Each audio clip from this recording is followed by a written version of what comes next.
Hello again, this is Sam Houston, and welcome to My Front Porch.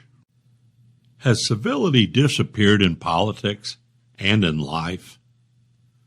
Civility is the foundation of a healthy and functioning society. It refers to showing respect, courtesy, and consideration towards others, even when disagreements or differences arise.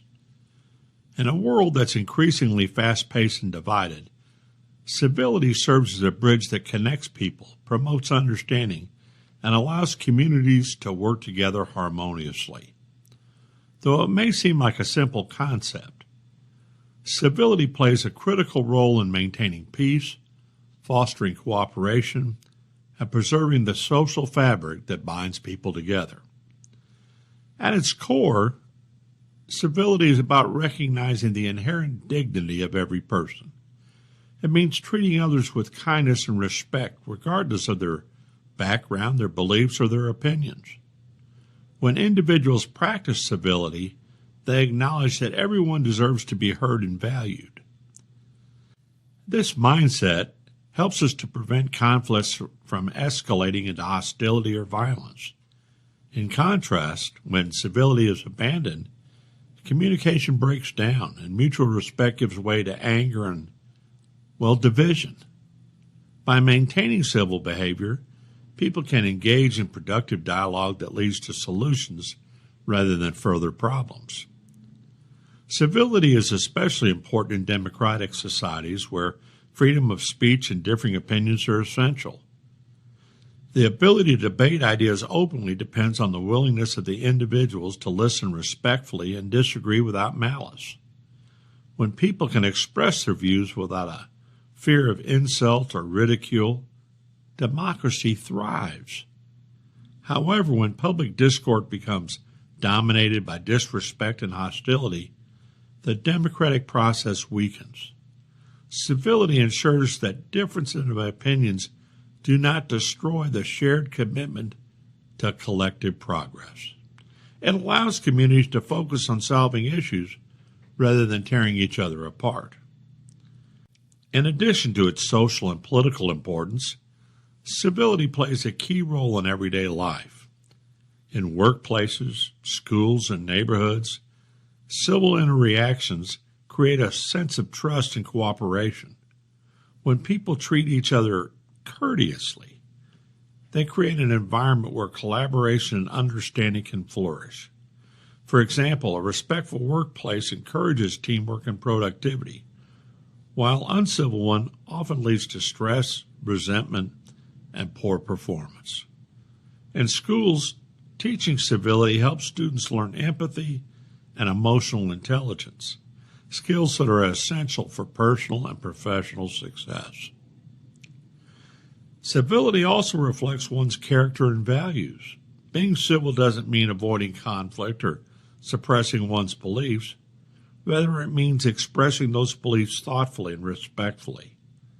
True civility requires patience, humility, and self-control. It demands that individuals rise above their emotions and act with integrity, even when it's difficult. Choosing civility over hostility shows strength, not weakness. It demonstrates a commitment to principle and to the common good. In today's digital age, civility has become even more important and often more challenging. Online platforms allow people to communicate instantly and anonymously, which can sometimes lead to thoughtless and aggressive behavior. Practicing civility in online spaces helps counteract the negativity that can be spread so easily on social media. By choosing respectful dialogue and empathy, individuals can make digital communities more positive and inclusive. In this current election cycle, I have witnessed social media postings making all sorts of ridiculous claims against one candidate or the other. Many times the allegations are made anonymously and without underlying evidence or facts to support the allegations. It's not uncommon for these same individuals to remove the ability of others to be able to respond, so there can be no challenge of ideas or a different viewpoint presented. Some would argue such action is merely politics, while the truth is that such action is the height of uncivility and an abomination of those virtues which have made our country great.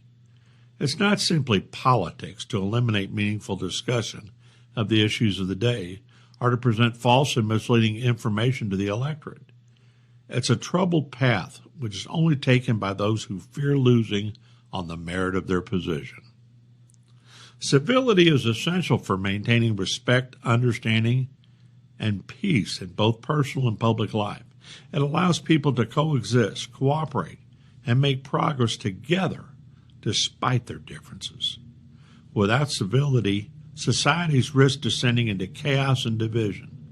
By practicing civility through listening, understanding, and treating others with kindness, we uphold the values that make communities strong and humanity enduring.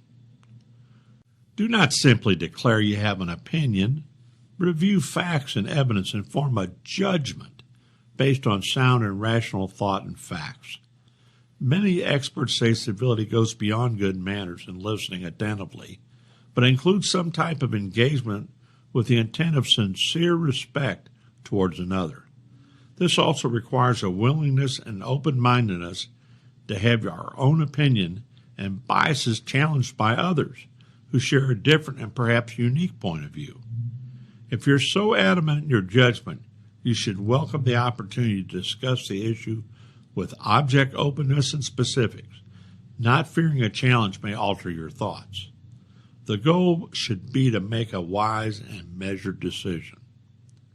The ability to be civil requires us to know and understand our own emotions and to recognize how we're feeling and give us empathy for others. This can also help us to understand the things that trigger us emotionally and therefore control an immediate response for one which is balanced and measured. Civility cannot die if we have the courage to challenge our existing beliefs and consider the enlightenment available when understanding the facts and the pertinent information available, not just the preconceived prejudices and fears which live in the hearts of us all.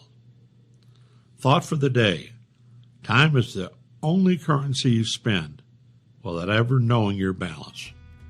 Use it wisely. Until next time, I'll keep riding the storm out. You've been listening to From My Front Porch with Sam Houston, brought to you by the Granbury Theater Company. You can catch Sam's column every week in the print edition of the Hood County News or online at hcnews.com.